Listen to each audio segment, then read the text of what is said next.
नमस्कार। Domesticity has its own value.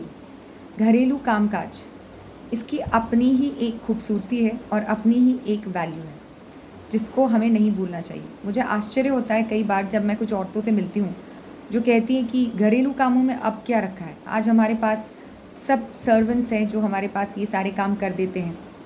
तो कपड़े धोने में, बर्तन मांजने में, झाड़ू लगाने में, पोछा लगाने में, खाना बनाने में, सिलाई बुनाई कढ़ाई करने में अब कुछ रखा नहीं है। मैं उन सबसे कहना चाहती हूँ ये सारे काम मिलकर आपको एक अच्छा इंसान बनाते हैं और ये सारे काम सिर्फ एक औरत के लिए ज़रूरी नहीं है।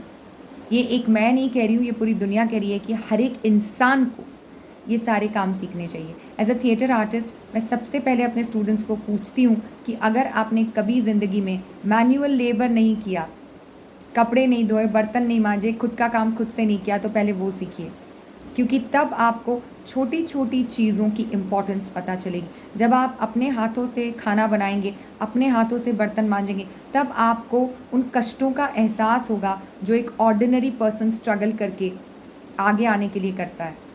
और थिएटर जैसी फील्ड में तो ये बहुत ज़रूरी है, क्योंकि आपको एक रात में सक्सेस इस फील्ड में तो मिलने से रही। जो फिल्मों में स्ट्रगल करते हैं, जो थिएटर में स्ट्रगल करते हैं, सबके लिए ये लागू पड़ता है। तो किस तरह से हम कह सकते हैं कि ये छोटे काम हैं। कोई भी काम छोटा या बड़ा नहीं होता दोस्तों, काम काम होता है, उसे करना ज़रूरी है। आज हम अपने बाथरूम अगर खुद से धोएंगे, जैसे महात्मा गांधी जी बताया करते थे, सिखाया करते थे हमें कि खुद का काम खुद से करना चाहिए, तो मैं समझती हूँ कि आपको एहसास होगा कि हमें बाथरूम में सफाई रखनी चाहिए। ये सफाई कितनी ज़रूरी है, हाइजीन मेंटेन करना हमारे लिए कितना ज़रूरी है, ये एहसास हमें तभी होता है जब हम खुद जाके झाड़ू पकड़ के उसे साफ़ करते हैं।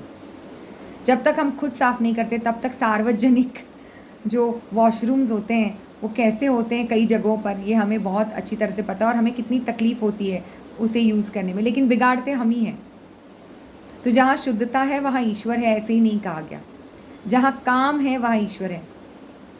नारद मुनि जब अपनी भक्ति को प्रदर्शित कर रहे थे और कह रहे थे कि मैं श्रेष्ठ भक्त हूँ, तब भगवान ने उसे वो किसान भी बताया था जो खेतों में काम कर रहा था, और वो भगवान को प्रिय था क्योंकि वो अपना कर्तव्य सही तरीके से कर रहा था। तो ये स्टोरी हम में से बहुत लोग जानते हैं। तो ईश्वर को कौन प्रिय है? ईश्वर को वही इंसान प्रिय है जो अपने कर्तव्य अच्छे से निभा सकता है। आप भगवान के मंदिर की घंटियाँ कम बजाएं, लेकिन अपना काम सही ढंग से करें। आपको जो कर्तव्य प्राप्त हुआ है वो अगर सही ढंग से करें तो बहुत ज़रूरी है। आज सुबह ही मुझे मेरे पिताजी ने कहा कि जो काम करो, छोटा हो या बड़ा हो, उसे मन देकर करो, क्योंकि मेरा उस समय मन नहीं लग रहा था ऑफिस जाने में, और मैं उनसे कह रही थी कि आज पता नहीं मुझे बड़ी आलस आ रही है and I don't want to go to the office. And then he told me, see, I'll tell you one thing, whatever you do it with full care, concern and attention if you want to be successful in life. और आज ही मुझे office जाकर एक अनुभव हुआ कि मैं जो आलस कर रही थी उससे मेरी एक बहुत बड़ी गलती हो गई आज ऑफिस में, और मुझे बहुत पछतावा हुआ कि इतनी छोटी सी एक गलती मुझसे कैसे हो गई।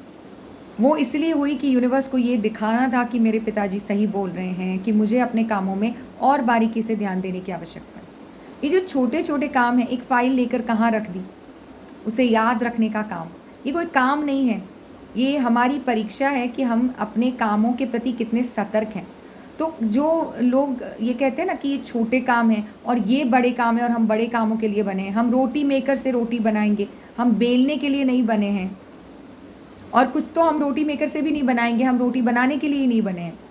तो ऐसे लोगों को मैं सिर्फ इतना कहना चाहूँगी कि ज़िंदगी का अनुभव आपको नहीं है, आप ज़िंदगी क्या है ये अनुभव कीजिए एक दिन पूरे घर की रसोई बनाकर, तब आपको पता चलेगा कि जो रसोई करने के लिए आपके घर में आते हैं उनकी वैल्यू क्या है, उनकी वर्थ क्या है।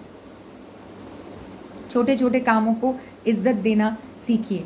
जहाँ काम आवे सुई, क्या कहा करे तरवारी, ये बहुत अच्छा दोहा है। रही मन देखी बड़े इनको, लघु न दीजिए डाई। तो जो बड़े बड़े एम्बिशंस रखते हैं ना दुनिया में कि हमें MBA करना है और हमें मैनेजमेंट में जाना है, हमें बहुत बड़ी फर्म का डायरेक्टर बनना है, MD बनना है, मैं कहूँगी बड़ी अच्छे आपके विचार हैं। बड़ा ध्येय हमेशा रखना चाहिए, बड़ा एम हमेशा रखना चाहिए, लेकिन उस बड़े एम तक पहुँचने के लिए आपको छोटे छोटे रास्तों से गुजरना ही पड़ेगा। और अगर आप इन छोटे छोटे रास्तों से गुजरना नहीं चाहेंगे और शॉर्टकट अपनाकर सक्सेस लेना चाहेंगे तो उसके भी अपने माइनस पॉइंट्स हैं। आपको बहुत भुगतना पड़ेगा क्योंकि यूनिवर्स आपको ऐसे शॉर्टकट्स लेने नहीं देगी और shortcut is often a long cut. और जिन लोगों ने शॉर्टकट से सक्सेस पाई है आप जाकर उनसे पूछिए कितने कष्टों का सामना करना पड़ा है। कई बार हमें महान लोगों के कुछ वक्तव्य सुन लेने चाहिए। वह जब कह रहे होते हैं तो बहुत सही कह रहे होते हैं। छोटी छोटी बातों को इतना इम्पोर्टेंस देकर ही हम यहाँ तक पहुँचे हैं। एक बहुत बड़े बिजनेसमैन से मैं मिली थी अहमदाबाद में और उन्होंने मुझे एक ही बात कही थी कि मैं आज इतना बड़ा बना हूँ। किस तरह बना हूँ पायल? मैं छोटी छोटी एक जो पिन नोटिस बोर्ड के ऊपर लगाने वाली जो बोर्ड पिन्स थी ना, उनको जमा कर करके आप ये समझ लीजिए कि मैं इतना बड़ा बना हूँ।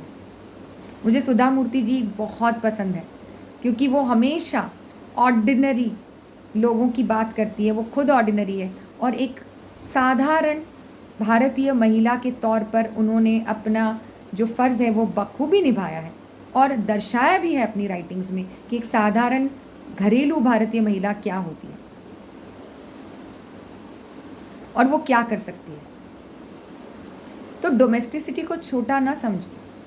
ये ना समझे कि अगर आप एक होम मेकर हैं, आप नौकरी नहीं कर रही हैं, मैं खासकर महिलाओं से कहना चाहती हूँ ये बात, तो आप कुछ नहीं कर रही हैं। कुछ नहीं, आप बहुत कुछ कर रही हैं। और ये मैं अकेली नहीं कहती, ये बहुत महान लोग भी कहते हैं कि it's not easy to be a domestic lady. घर की साफ सफाई एक बार करके देखिए, कितना मुश्किल काम है, आपको इस बात का एहसास हो जाएगा। ऑफिस में जाकर पन्ने पलटने से भी मुश्किल काम है एक घर को संजो के रखना, जो एक होम मेकर रखती है। इसलिए उसे होम मेकर कहते हैं। आजकल हाउसवाइफ का नाम का शब्द बहुत कम प्रयोग में आता है और कुछ लोग तो करते ही नहीं हैं, इसको प्रयोग में लाते ही नहीं, और सम्मान के तौर पर उसे होम मेकर कहते हैं। घर को बनाना, घर का बनाना कोई आसान काम नहीं। ऐसे ही नहीं कहा है कि घर का बनाना कोई आसान काम नहीं है। दुनिया बसाना कोई आसान काम नहीं।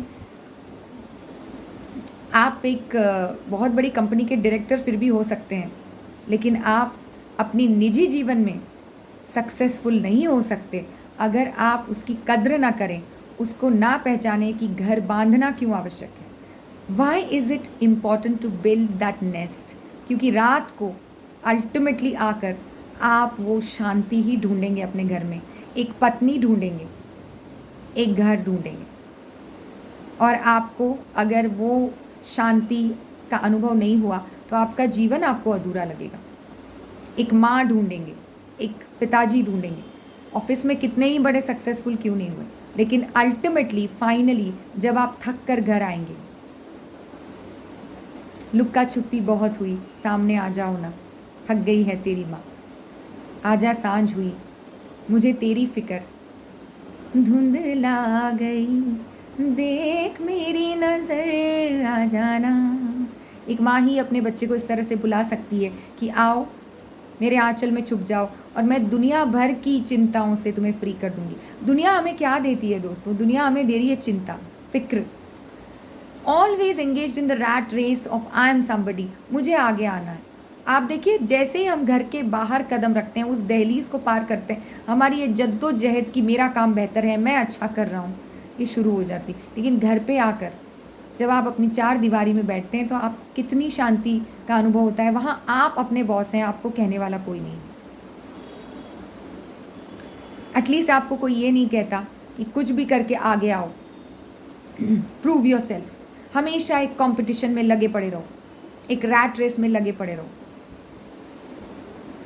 मुझे लगता है घर जैसे सुकून वाली जगह कोई नहीं है, और घर बनाने वालों से बेहतर इस दुनिया में कोई लोग नहीं है।